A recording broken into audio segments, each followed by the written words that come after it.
an issue that is of a strong concern in China, as we just learned, but also very much so here in Latin America and in most Western countries. We are all getting older.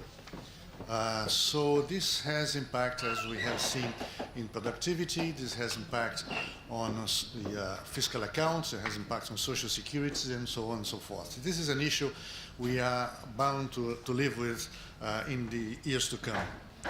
Now, having said that, there are quite a few topics that, or questions that can be raised with regard to the two presentations that have just been presented.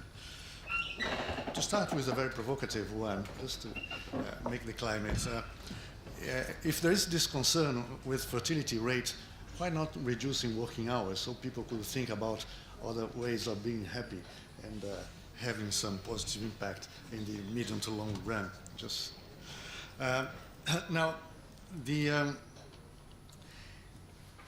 when we think in terms of this scenario that has just been presented here with regard to China and the impact on Latin America, two things that come directly to mind is the lower China growth, as Professor Feng has pictured, the perspective of living with GDP growth rate that's probably half of what we are accustomed to in recent years in China. For Latin America, there are at least two immediate impacts. One is the not so intense positive impact on our terms of trade that has characterized the recent period. I won't say that it's a negative effect, but definitely the positive side of it will be much lower than what we have witnessed in recent years. And the second is that if the Chinese economy is going to grow less than before, then we are bound to see a potential increase of Chinese investment here, at least the Chinese offer for investment here as elsewhere, because probably investment opportunities back at home will reduce. So these are probably two immediate impacts, and the intensity of each one is hard to forecast. Now, having said that, Professor Zhang's presentation started with this chart of current account balance, showing that, as we all know, the Chinese economy has presented current account surplus for quite some time, and the Latin American current account balance has experienced a very odd and fortunately limited number of years of current account surpluses. This period was the wrong thing for us because we need external savings. So we are bound to live with some 2 to 3% of GDP of current account deficit. This would be the normal thing to go. More than that, is the yellow lights start to flash. Less than that probably is insufficient to help finance investment. But Daniel here can explain far more, or better than myself. The other aspect that you mentioned is exchange rate. The defense argument by renminbi not being overvalued and so on and so forth. Even the US has changed the speech. They are not pressing anymore in that regard. But this is a very important aspect for us. Brazil in particular has been stressing at the WTO and in Washington at the IMF the very fact that exchange rate policies in many important markets, the US, European countries, and so on and so forth, has in recent years become even more binding as trade barrier than tariffs. I mean, there are a number of studies that have been showing that, and the problem is we don't have a forum to deal with that, because the WTO deals with trade policy specifically, the IMF deals with exchange rate, and the mix between the two, we just don't have a space for that. One thing that comes to my mind stemming from your presentation is that we in the Western countries often listened to strong complaints about the discrimination against women in the labor market, in the working areas. Women tend to receive lower wages than men, and so on and so forth.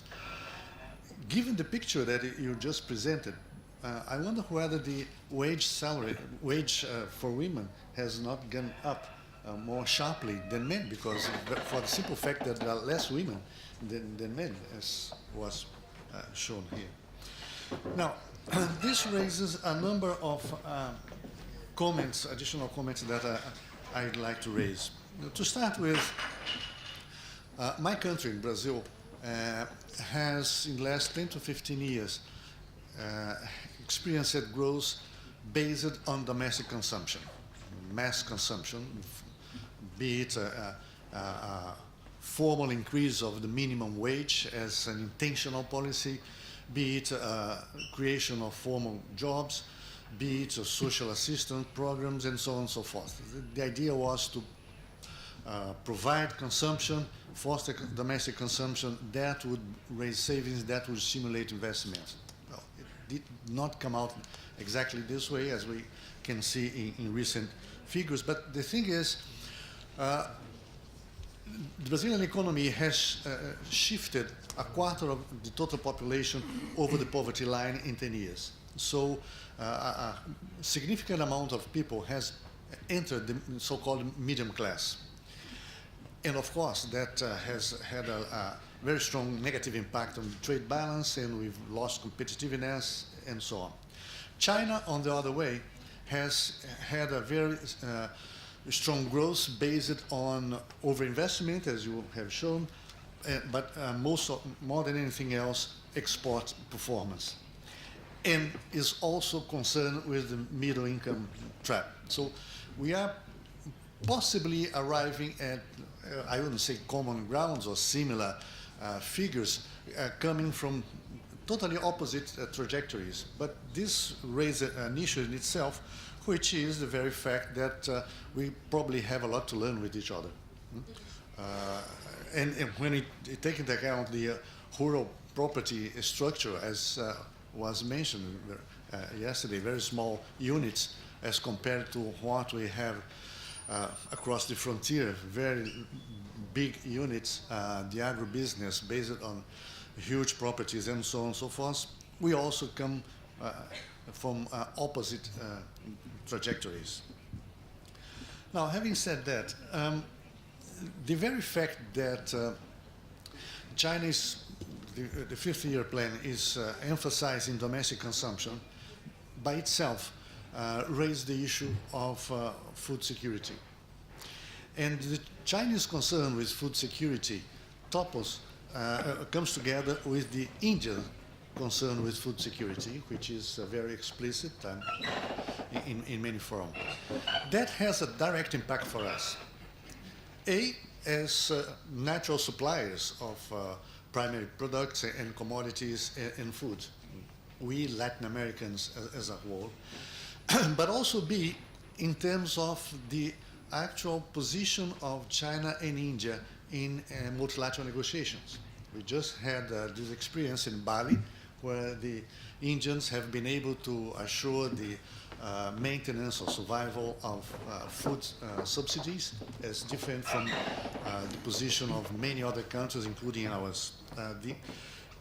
The overall effect on global governance and global negotiating perspectives from the Chinese position in this new trajectory is something to be taken into account. And it's something that can have quite a significant impact for our economies.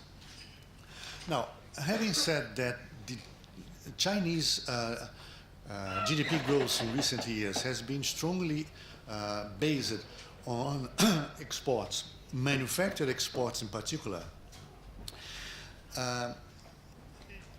It brings together the very fact of how these manufactures were produced and exported.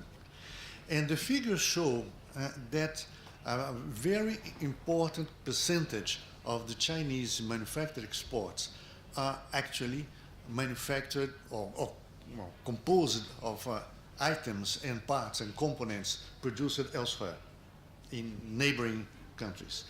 The percentage is extremely high, surprisingly high, Western European standard, 60% or so of intertwined productive process. Now, if this is so, this raises some eyebrows in neighboring countries with regard to the five-year plan, because if you are shifting from the traditional way of producing and exporting and relying upon export towards producing for the domestic market with emphasis in services, if I was a Cambodian or Vietnamese, I would be concerned with that. How is this going to change the relationship, the actual relationship that has been so deeply rooted within East Asia with regard, as a consequence to this new shift in policy orientation? This, of course, depending on the outcome, might have a very strong consequence for us, potential exporters of manufacturers. As a matter of fact, for the case of Brazil, we in IPEA have made some studies that show that the trade preferences provided by China to neighboring economies, as well as the neighboring countries for Chinese products, have had negative impact for Brazilian export of manufacturers to both China and the neighboring countries. And I understand that within the BRICS, the 5 countries are sort of mapping the existing barriers and how can we go on in reducing those barriers. But as far as I know, we have only mapped and informed each other about this. I don't think that anything concrete has taken effect.